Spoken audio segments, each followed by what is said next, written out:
UP के हाथरस में मंगलवार को सत्संग के बाद भगदड़ मच गई। इसमें महिलाएं और बच्चे फंस गए। भीड़ ने उन्हें कुचल दिया और शवों के ढेर लग गए। अब तक 120 लोगों की मौत हो चुकी है। मरने वाले ज्यादातर बच्चे, बुजुर्ग और महिलाएं हैं।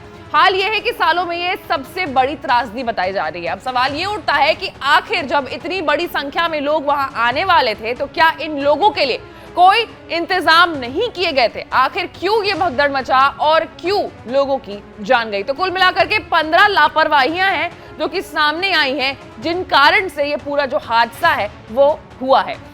सत्संग वाले भोले बाबा हादसे के बाद से ही फरार है। इस बीच बताया जा रहा है कि आयोजककर्ताओं ने 80,000 की भीड़ के लिए अनुमति मांगी थी। आयोजनकर्ताओं को तय मानकों के मुताबिक बहुत सारी व्यवस्थाएं करानी चाहिए थी, तो जो सत्संग के दौरान नहीं की गई थी।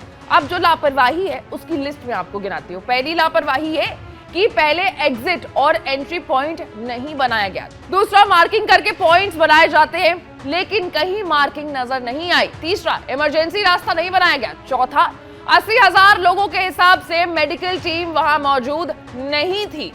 पांचवी गलती, मेडिकल टीम थी भी या नहीं ये भी जांच का विषय है। छठी गलती, कम से कम 5 एम्बुलेंस वहां होनी चाहिए थी जो कि नहीं मौजूद थी। सातवीं बड़ी गलती, भीड़ के हिसाब से कूलर और पंखे की व्यवस्था वहां पर नहीं कराई गई थी। भीड़ के हिसाब से वॉलंटियर्स भी वहां पर कम मौजूद थे। प्रशासन की तरफ से फोर्स भी ना के बराबर ही लगाई गई थी। खाने पीने का उचित इंतजाम वहां नहीं किया गया था।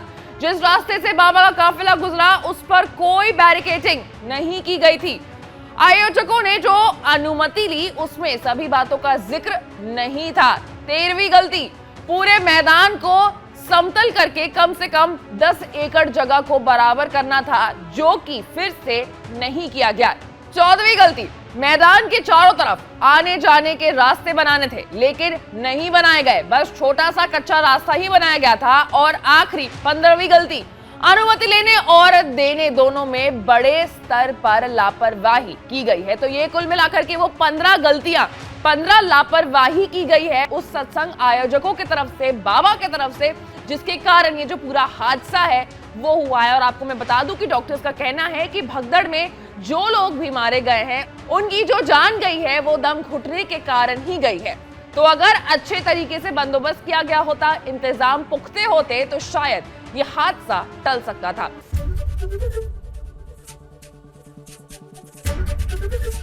एबीपी गंगा, खबर आपकी, जुबान आपकी।